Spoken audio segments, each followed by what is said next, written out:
அஸ்ஸலாமு அலைக்கும். ஹாய், எல்லாரும் எப்படி இருக்கீங்க? ஸோ இன்றைக்கி பார்த்தீங்கன்னா தூங்க ரொம்ப லேட் ஆகிடுச்சு. டியூட்டி பார்த்தீங்கன்னா அதிகாலையில் 6 மணிக்கு தான் டியூட்டி முடிஞ்சுது. நைட்டு ஒரு 12 மணிக்கு டியூட்டி முடிஞ்சிட்டு அதுக்கப்புறம் பார்த்தீங்கன்னா அதிகாலையில் ஒரு டியூட்டி இருந்துச்சு. அது என்ன டியூட்டின்னு பார்த்தீங்கன்னா அதை பற்றி ஃபுல்லாக சொல்கிறேன். ஸோ இப்போ தூங்கி எந்திரிச்சிட்டு 2 மணிக்கு தான் எந்திரிச்சிட்டு அப்புறம் சாப்பிட்டுட்டு ஸோ இப்போ பார்த்தீங்கன்னா நமக்கு இன்னையிலேருந்து பார்த்தீங்கன்னா ஒரு 10 நாளைக்கு நமக்கு டியூட்டி கொஞ்சம் டிஃப்ரெண்ட்டாக இருக்கும். அது என்ன டியூட்டின்னு பார்த்தீங்கன்னா போக வீட்டில் சொல்கிறேன். இப்போ மணி 5 மணி ஆச்சு. நம்ம கார்டனில் போயிட்டு கொஞ்சம் தண்ணி மட்டும் அடிக்கணும். ஸோ வாங்க அடிச்சுட்டு வந்துடலாம். வெயில் பார்த்தீங்கன்னா இப்போ சவுதி அரேபியாவில் வெயில் அதிகமாக அடிக்கிறனால நான் பேரிச்சம்பழம் சீசன் ஏற்கனவே சொல்லியிருந்தேன்.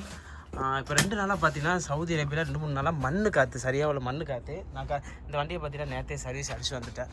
ஏன்னா அவங்களை கொண்டு போய் ஒரு இடத்துல விட வேண்டியிருந்துச்சு. அதனால் வண்டி கொஞ்சம் நீட்டாக இருக்குன்னு சர்வீஸ் அடிச்சு வந்தேன். அடிச்சு வந்து ஒரு நாள் கூட அவ்வளோ அது வண்டி பாருங்கள் ஃபுல்லாக மண்ணு காற்று சரியாக உள்ள மண்ணு காற்று. இப்போ வண்டியை ஃபுல்லாக காமிக்கிறப்பாங்க எல்லா வண்டியையும்.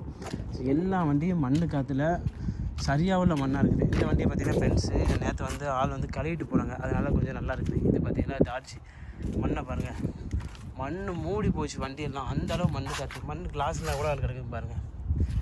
மண்ணு காற்றுல எனக்கு ஜலதோஷமே வந்துருச்சு, அந்தளவு மண். இந்த வண்டியை பாருங்கள், நம்ம லெக்ஸஸை. இதெல்லாம் பார்த்தீங்கன்னா எப்படி கழுவ போகிறணும், ஓசு வச்சு அடித்தா போதும், அந்த மண் போயிடும். பட் இருந்தாலும் கழுவையில் கொஞ்சம் ரிஸ்க்கு தான். அப்புறம் இந்த வண்டி ஸோ அதாவது மண் காற்று வரையில் இந்த வீட்டில் இருக்க ஹவுஸ் டிரைவருக்குலாம் என்ன பிரச்சனைனா, வண்டி வந்து மண் காற்று வரையிலே லைட்டாக பார்த்தீங்கன்னா மலைச்சாரல் எனக்கு வரும். வண்டி எப்படி இருக்குது பாருங்கள், மண்ணை பாருங்கள். ஸோ அந்த மலைச்சாரல் வந்து இந்த மண் காற்றும் சேர்ந்து வரும்போது பார்த்திங்கன்னா வண்டி எல்லாம் பொட்டாக ஆயிரும். அதுக்கப்புறம் இந்த வண்டி எல்லா வண்டியுமே அப்படி தான் இருக்குது மண் காற்றுல. இதெல்லாம் கழுவையில் பார்த்தீங்கன்னா அதாவது எனக்கு இந்த வண்டியையும் அப்புறம் என்ன இருக்குது, இந்த வண்டியும் தான் கழுவணும். என் வண்டியை சர்வீஸ் அடிச்சிடுவோம், புது வண்டியை. பட் ஒரு சில டிரைவருக்கு பார்த்தீங்கன்னு வச்சுக்கோங்களேன், இது ஃபுல்லாக கழுவுற மாதிரி இருக்கும், எல்லா வண்டியும் கழுவுற மாதிரி இருக்கும். அதனால் பார்த்தீங்கன்னா ரொம்ப கஷ்டம். பேரிச்சம்பழம் பார்த்தீங்கன்னா அம்பட்டையும் கட் பண்ணி எடுத்தாச்சு. பேரிச்சம்பழம் சீசன் பார்த்தீங்கன்னா இந்த மாதத்தோடு முடியுது. ஹீட்டும் இந்த மாதத்தோட ஓரளவு நார்மல் ஆயிரும். ஸோ அம்பட்டையும் கட் பண்ணி எடுத்துட்டேன் பேரிச்சம்பழத்தை ஃபுல்லாக. ஸோ வீட்டுக்குள்ளே பார்த்தீங்கன்னா கொஞ்சம் ஒரு சில மரங்களில் மட்டும் பேரிச்சம்பழம் இருக்குது, ஒரு சில மரங்களில் இல்லை. இப்போ காமிக்கிற பாருங்கள். ஸோ வீட்டுக்குள்ளே இந்த மரத்தில் இருக்கிறது, இந்த மரத்தில் செம்ம ஸ்வீட்டாக இருக்கும். ஸோ இந்த மரத்தில் எல்லாமே பழுத்துருச்சு. இது அம்பட்டையும் பார்த்தீங்கன்னா நேற்று கட் பண்ணிட்டேன்.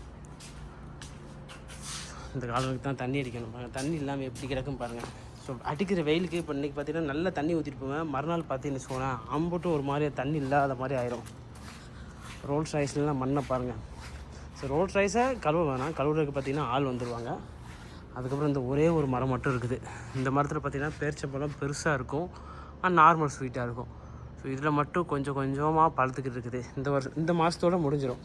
ஸோ இந்த பழுத்து கீழே விழுந்து கிடக்கு பாருங்கள் பேரிச்சம்பழம். இதெல்லாம் பறிக்கையில் கீழே விழுந்ததுன்னா இப்போ இதை அடித்த மண்ணு காற்றுல இந்த சைடெலாம் மண், இது எல்லாமே மண். வண்டி லைட்டை கிளாஸ் திறந்து வச்சாலும் உள்ளே ஃபுல்லாகவே பார்த்திங்கன்னா மண் வந்துடும். நேற்று சாயங்காலம் தான் வண்டியை கழுவுனேன். ஆனால் இன்றைக்கி ஏர்போர்ட்டுக்கு மட்டும்தான் போனேன். ஏர்போர்ட்டுக்கு மட்டும் போயிருக்கேன். ஸோ சீட்டை கூட எடுத்து வைக்கல. ஃபுல்லாக பார்த்தீங்கன்னா சாமான் ஏற்றிட்டு ஏர்போர்ட்டுக்கு போயிட்டு ஸோ பார்த்தீங்கன்னா ஏர்போர்ட்டுக்கு போயிட்டு வந்ததுக்கப்புறம் எந்த டியூட்டியுமே இல்லை. அதாவது நமக்கு பார்த்திங்கன்னா சொல்லப்போனால் ஒரு வாரத்துக்கு லீவு. அதான் லீவுனா இந்த லீவு எப்படி கிடைக்குன்னா வருஷத்துக்கு ஒருக்கா, அதாவது கன்ஃபார்மாக சொல்ல முடியாது, எப்போவோ தான் கிடைக்கும். ஸோ இப்போ கொஞ்ச நேரம் பார்த்திங்கன்னா தண்ணி அடிச்சு வந்தேன். பயங்கர வண்டிக்குள்ளே ஏசி தான் போட்டிருக்கேன், ஆனால் வேத்துருச்சு. அது மட்டும் ஒரு மாதிரி பார்த்திங்கன்னா ரொம்ப இதாக இருக்குது. வெக்கன்னா வெளியே பார்த்திங்கன்னா மூச்சு விடுறதுக்கே கொஞ்சம் கஷ்டப்படுற மாதிரி தான் இருக்குது, அந்தளவு ஹீட் இருக்குது வண்டிக்குள்ளே. ஸோ வெளியே ஓரளவு நார்மலாக இருக்குது. 44 டிகிரி இருக்குது. ஸோ சொல்லணும்னு நினச்சேன். அதாவது 10 நாள் எதுக்கு லீவுனா, மேக்ஸிமம் ஹவுஸ் ஷோரை பொறுத்த வரைக்கும் நீங்கள் ஊர்லேருந்து ஹவுஸ் ஷோர் வேலைக்குன்னு வந்துட்டீங்க. ஸோ இன்றைக்கி ஸ்டார்ட் ஆகுதுன்னா டியூட்டி 2 வருஷம் கழிச்சு தான் ஒரு சில வீட்டில் விடுவாங்க. ஒரு சில வீட்டில் பார்த்தீங்கன்னா ஒரு வருஷத்தில் வெக்கேஷன் தருவாங்க. அப்படி 2 வருஷம் கழிச்சு ஊருக்கு போயில பார்த்தீங்கன்னா நாளைக்கு போகிறோன்னா நாளைக்கு போகிற தட்டி நம்ம வேலை பார்க்கணும். ஸோ அப்போ தான் பார்த்தீங்கன்னா நமக்கு லீவே கிடைக்கும். அதுக்கப்புறம் தான் 2 மாதம் வெக்கேஷன் கிடைக்கும். இன்றைக்கி பார்த்தீங்கன்னா நமக்கு ஒரு 10 நாள் லீவ் எப்படி கிடச்சிதுன்னா, அவங்க வந்து வருஷத்துக்கு ஒருக்கா பார்த்தீங்கன்னா வெக்கேஷன் போவாங்க, எங்கேயாவது லண்டன், அமெரிக்கா எங்கேயா போவாங்க. நேற்று பார்த்தீங்கன்னா போயிட்டாங்க. ஸோ நமக்கு என்ன வேலைனா அந்த கார்டனை தண்ணி மட்டும் அடிக்கணும், மற்றபடி வண்டியை ஃபுல்லாக செக் பண்ணி பார்த்துக்கணும். ஏன்னா வண்டியை பார்த்தீங்கன்னா எல்லா வண்டி சாவியும் என்கிட்ட தான் இருக்குது. ஒரு 2-3 நாளைக்கு ஒருக்கா நம்ம ஸ்டார்ட் பண்ணி விடுறது நல்லது தான். ஒரு சில வண்டியில் பார்த்தீங்கன்னா புது வண்டியாக இருந்தாலுமே டக்குன்னு பார்த்தீங்கன்னா பேட்டரி டவுன் ஆயிரும். அதனால நம்ம வண்டியை பார்த்தீங்கன்னா இன்றைக்கி அதை சும்மா ஸ்டார்ட் பண்ணுவோமேன்னு ஸ்டார்ட் பண்ணிவிட்டேன். போயிட்டு பார்த்தீங்கன்னா போகிறதுக்கு 2 நாள், நான் ஒரு நாளைக்கு முன்னாடி வீட்டில் ஒர்க் பண்ணுறாங்களா வேலைக்காரங்க, அதுக்கப்புறம் அவங்களுக்கு கொஞ்சம் சாமான் மட்டும் வாங்கி கொடுக்க சொன்னாங்க மேடம். ஸோ அப்போ அவங்கள கூப்பிட்டு போய் பக்கத்தில் ஒரு லுலுமால் இருக்குது, அங்கே போய் சாமான் வாங்கிட்டு அதுக்கப்புறம் சாமானா அவங்களுக்கு ஒரு 600 ரியாலுக்கு சாமான் வாங்கினாங்க. சிக்கனு, ஏன்னா வீட்டில் ஆள் இருக்காதுல்ல, ஸோ அவங்க சமைச்சு சாப்பிடணும், அவங்களுக்கு வேலையும் கிடையாது, ஸோ அவங்க சமைச்சு சாப்பிடணும்ல, அதுக்கு சாமான்லாம் எல்லாமே வாங்கி கொடுத்தேன். ஒரு 600 ரியாலுக்கு கார்டு தானே, நம்ம கார்டில் என்ன சாமானுமோ வாங்கி கொண்டாங்க. 600 ரியாலுக்கு அவங்க சாமான் எடுத்துட்டாங்க. அதுக்கப்புறம் பார்த்தீங்கன்னா, ஹமீது உனக்கு வந்து ரைஸ் எடுத்துக்கோ, அப்புறம் சிக்கன் எடுத்துக்கோ அப்படின்னாங்க. ஸோ 10 கிலோ ரைஸு லுலுமாலில் ஆஃபர் போட்டிருக்கேன். இங்கே 10 கிலோ ரைஸு நல்ல ரைஸ்ன்னு வச்சுக்கோங்களேன், அபுகாஸ்னு ஒரு கம்பெனி இருக்குது, அந்த ரைஸ் சூப்பராக இருக்கும். 90 ரியால் நார்மலாக அந்த ரைஸ் வாங்கினா 90 ரியால்லாம் நம்ம ஊருக்கு ஒரு 2200 சம்திங் வருது 10 கிலோவுக்கு. இப்போ ஆஃபர் போட்டிருக்கான். அது பார்த்தீங்கன்னா 10 கிலோ வந்து 60 ரியால் தான். ஸோ 10 கிலோ ரைஸ் எடுத்தேன். அதுக்கப்புறம் சிக்கன் பார்த்தீங்கன்னா ஒரு 1 kg சிக்கனு, 1000 கிராம் சிக்கன் வந்து பார்த்தீங்கன்னா 16.50, அது ஒரு 2 சிக்கன் எடுத்தேன். ஸோ அது போதும். அதை எடுத்துகிட்டு அப்புறம் அவங்களுக்கு சாமான் வாங்கிட்டு மொத்தம் பார்த்தீங்கன்னா ஒரு 700 ரியால் வந்துச்சு. எனக்கு ஒரு 100-110 ரியால், அவங்க எல்லாத்தையும் சேர்த்து 700 ரியால் காரை பே பண்ணிவிட்டு அப்புறம் வந்தாச்சு. வந்துட்டு நேற்று நைட்டே பார்த்தீங்கன்னா என்கிட்ட சொல்லிட்டாங்க, ஹமீது இப்போ காலைல பார்த்தீங்கன்னா 5 மணிக்கெலாம் நாங்கள் கிளம்பிடுவோம் அப்படின்னாங்க. ஸோ இப்போ 5 மணிக்கெலாம் கிளம்பினோம்னா வண்டி ஃபுல்லாக பார்த்தீங்கன்னா இப்போ ஒரு வாரமாக மணல் காற்றுன்னு சொன்னோம்ல, வண்டியில் சரியாக மணல் காற்று தான். சரி, மணல் காற்று அடிச்சுட்டே இருந்து வண்டியும் ரொம்ப பார்த்தீங்கன்னா ஒரு மாதிரியா கச்சராவாக இருந்துச்சு. ஏன்னா மணல் காற்று அடிக்கிற டைமில் மழை சாரல்னாக்க வரும். அப்போ சாரல் வரையில் வண்டி ஒரு மாதிரி பொட்டு ஆயிரும். நம்ம ஊரில் பார்த்தீங்கன்னா இது வரைக்கும் நான் அப்படி பார்த்ததே இல்லை, ஆனால் இங்கே தான் அதிகமாக இருந்துச்சு. சரி, அப்போ வண்டியை போய் வாஷ் பண்ணலான்னு நேற்று நைட்டு ஒரு 11:30 போய் வாஷ் பண்ணிவிட்டு கடையில் போய் பாடி ஃபுல்லாக வாஷ் பண்ணேன். ஃபுல்லாக பார்த்தீங்கன்னா ரூமில் வந்து என்கிட்ட, அதாவது வண்டி க்ளீன் பண்ணுற எல்லாமே என்கிட்ட இருக்குது. ஸோ கஃபில் வந்து எப்படின்னா வண்டிக்கு தேவையான சாமான் வந்து நீ என்கிட்ட கேட்க வேணாம், வாங்கிக்கோனாங்க. ஸோ இந்த கிளாஸ் க்ளீன் பண்ணுற இந்த ஸ்ப்ரே, அதுக்கப்புறம் பார்த்தீங்கன்னா அந்த வண்டிக்கு உள்ளே க்ளீன் பண்ணுறது, அப்புறம் உள்ளே அடிக்கிற ஏர் ஃப்ரெஷ்னர் எல்லாமே இருக்குது. வெளியே மட்டும் க்ளீன் பண்ணேன், அதுக்கு பார்த்தீங்கன்னா 18 ரியால். ஸோ ஒவ்வொரு கடையில் ஒவ்வொரு மாதிரி சர்வீஸ் அடிக்க வாங்குவாங்க. நம்ம இங்கே பக்கத்தில் ஒரு நைஜீரியா கடை ஃப்ரெண்டு, அங்கே பார்த்தீங்கன்னா 18 ரியால் தான் வெளியே வாஷ் பண்ணேன். ஸோ வெளியே மட்டும் வாஷ் பண்ணிவிட்டு ரூமுக்கு வரேன். கரெக்டாக பார்த்தீங்கன்னா 12:30 அப்புறம் 12:30 அப்புறம் பார்த்தீங்கன்னா போய் நம்ம மாம்ஸ் ரூமில் போய் நைட் சாப்பாடு முடிச்சு வர 1:30 ஆயிடுச்சு. 1:30 ரூமுக்கு வந்துட்டு, ஏன்னா 5 மணிக்கு போனோம், 1:30 வேறு ஆயிடுச்சு. உள்ளே க்ளீன் பண்ணுவோம்னு சொல்லி உள்ளே க்ளீன் பண்ண ஆரம்பித்தேன். அதுக்கு ஒரு 1/2 மணி நேரம், நைட்டு 2 மணி ஆயிடுச்சு.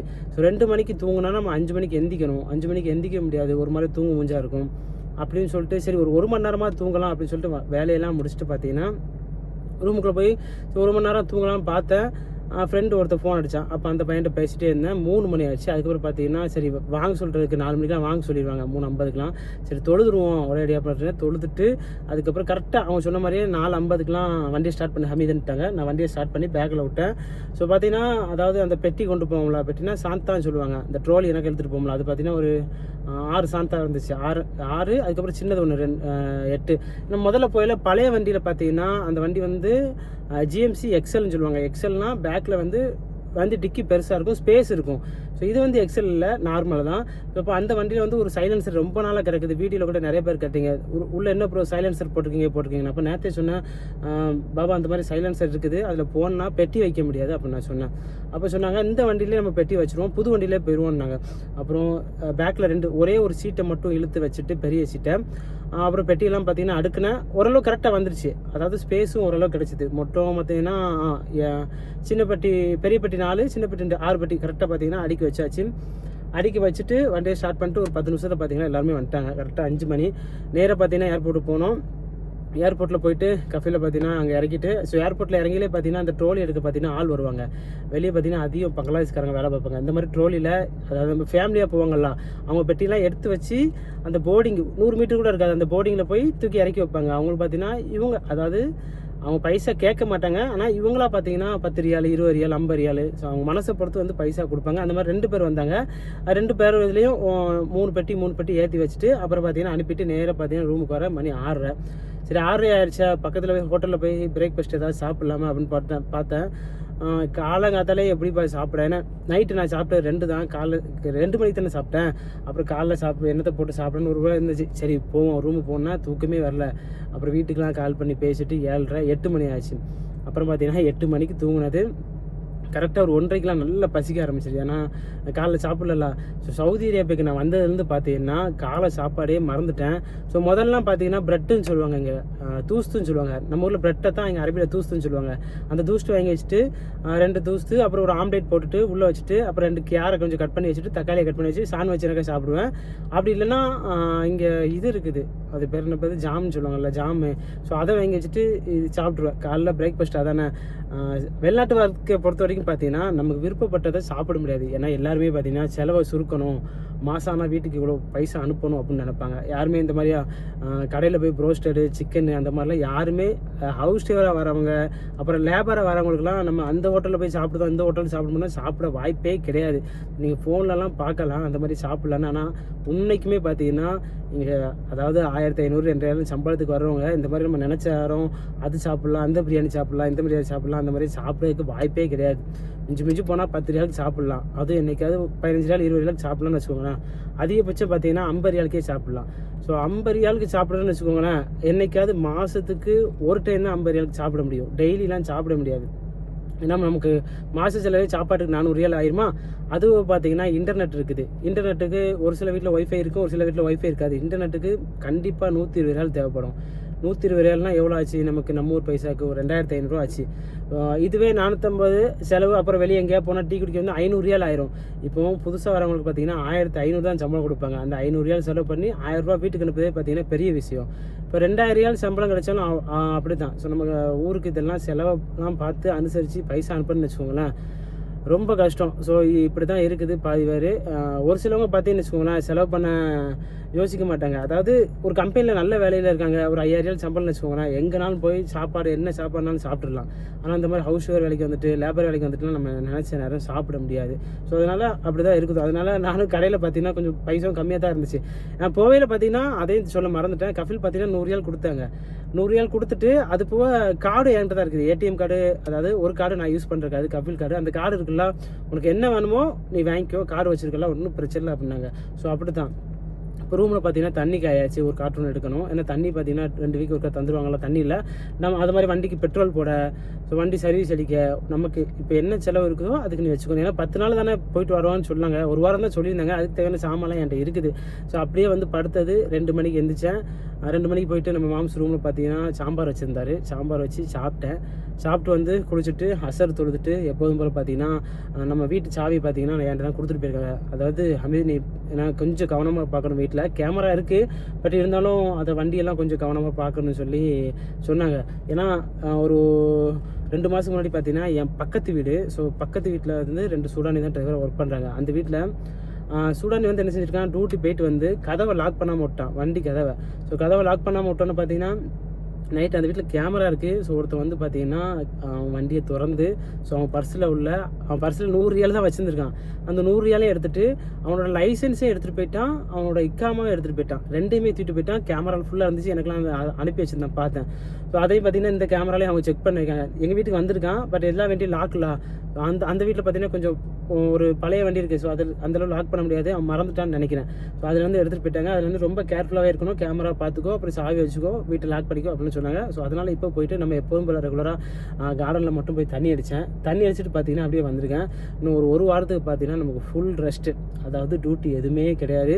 ஸோ அதனால் பார்த்தீங்கன்னா நானும் யோசித்தேன், என்னடா விளாக் போடுதா, முதல்ல டியூட்டி இருந்தால் நான் அங்கே போனேன் இங்கே போனாலும் விளாக் போடுவேன். ஸோ நம்ம பார்த்தீங்கன்னா என்ன விளாக் போட போகிறோன்னா, நமக்கு கமாண்ட் பார்த்தீங்கன்னா நிறைய வருது. நீங்கள் சவுதி அரேபியாவுக்கு ஃபஸ்ட்டு எப்படி வந்தீங்க, ஸோ அதுக்கப்புறம் அரபி எப்படி கற்றுக்கிட்டீங்க, நீங்கள் வந்த புதுசில் பார்த்தீங்கன்னா இங்கே வேலை எப்படி இருந்துச்சு, அப்புறம் லைசன்ஸ் எப்படி எடுத்தீங்க, ஸோ அதை பற்றி பார்த்தீங்கன்னா நிறைய கமெண்ட்ஸ் வருது. அப்புறம் வேலைலாம் எப்படி இருக்குன்னு சொல்லி. ஸோ அடுத்தடுத்த வீடியோவில் பார்த்தீங்கன்னா நான் சவுதி அரேபியாவுக்கு வந்தது, அப்புறம் அரபி எப்படி கற்றுக்கிட்டேன், ஸோ முத சவுதி அரேபியாவுக்கு வரையில் எனக்கு எப்படி இருந்துச்சு, ஸோ இதை பற்றி தான் பார்த்தீங்கன்னா அடுத்தடுத்த வீடியோவில் போட போகிறோம். அதுக்கப்புறம் பார்த்தீங்கன்னா நம்ம ஃப்ரெண்டு ரூமுக்கு எங்கேயா போனாலோ, ஸோ ஏன்னா டியூட்டி கிடையாதுல்ல, போயிட்டு வந்தாலோ, வெளியே எங்கேயும் போனாலோ, சாப்பிட போனாலோ, இந்த மாதிரி பார்த்தீங்கன்னா விளாக் போடலான்னு இருக்கேன். ஸோ மறக்காமல் பார்த்தீங்கன்னா நம்ம வீடியோ சப்போர்ட் பண்ணிட்டு ஷேர் பண்ணிடுங்க.